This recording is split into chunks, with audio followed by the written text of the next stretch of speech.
Welcome to Strip Panel Naked. I'm Hass, and I'm going to show you some of the cool stuff lurking in the pages of some of the best comics. So comics obviously are silent, so musical numbers are particularly tough to pull off. Getting the actual sound across, the lyricism, the melody, it's a challenge. I want to take a look at 3 examples of music in comics that all use a particular approach with notation. By using the staves of sheet music and placing notes on the page, these 3 comics manage to provide an extra depth to their storytelling.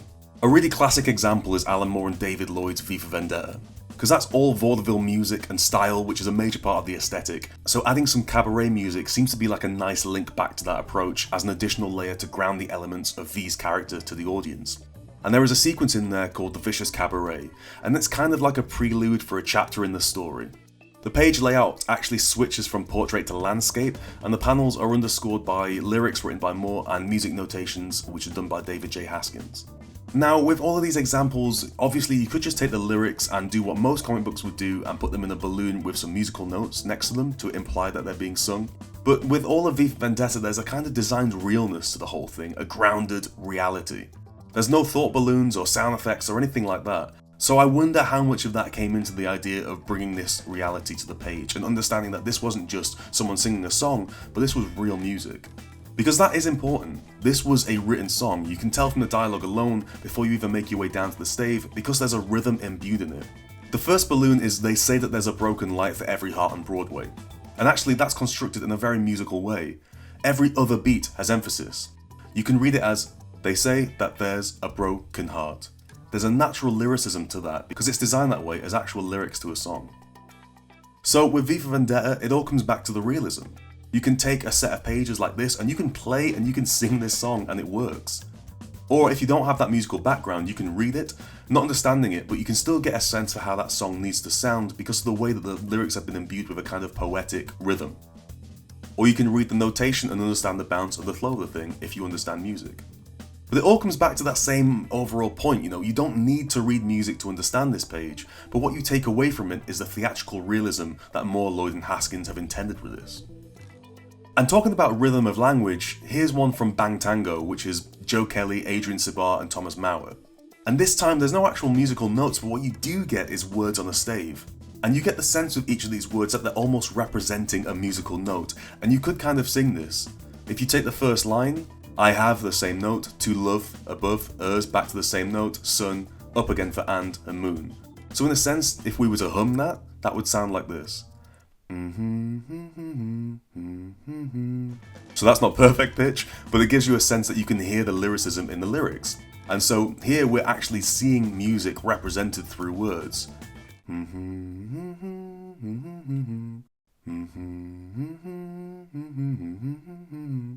It's that sense that you can hear the music through the lyrics.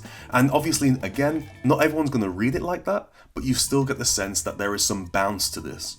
And interestingly, it's not necessarily the easiest thing to read in a straightforward way because there are words that are split in half and placed above or below.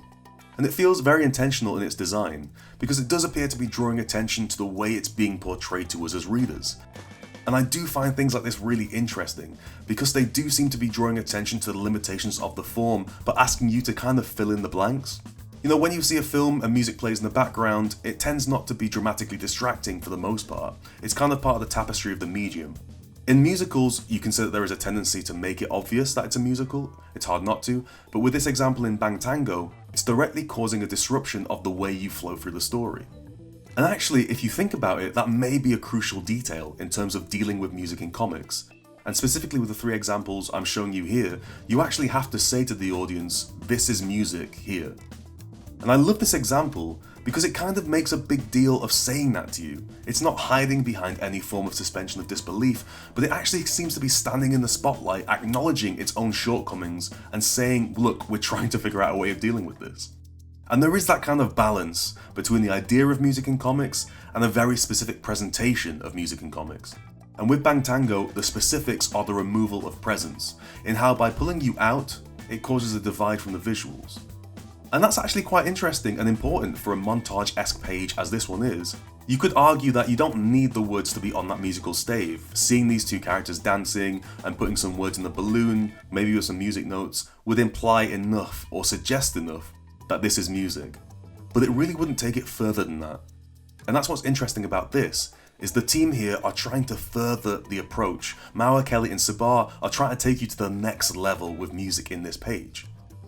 So here, you've almost got this kind of romantic distancing in BangTango, whereas Vendetta went for that grounded realism. So as something a little bit different, let's end on Scott Pilgrim's Precious Little Life. Here the band Sex Bob-omb is playing a song, and Brian Lee O'Malley has given us the chord progression and even the chords themselves on the chart. And it goes back to that Vendetta example of giving you everything that you need to actually sit down and play this song. And so it does in the same way work to add some realism. But it's also adding a bit of comedy. Because what it is a riff, apologies for the pun, on both the band themselves and exactly the sort of music they're playing and that simplicity of that music. The idea that you could see this, grab your guitar and basically just learn how to play this song is all part of the design of the storytelling. It could have worked with a character kind of saying something like, you know, is that it, just 3 chords? Or lamenting the simplicity of it after the song ends? Or, you know, even just a caption box of someone saying, yeah, the song only uses 3 chords, it's basic, whatever. All of those things would work. But by presenting you the tools to actually do the thing yourself, it just feels like a much better gag, especially since you see the reaction to the song afterwards. The music itself is actually presented visually with lines that come out of the guitar and the drums, as you can see here. And it all makes it feel very dynamic and intense.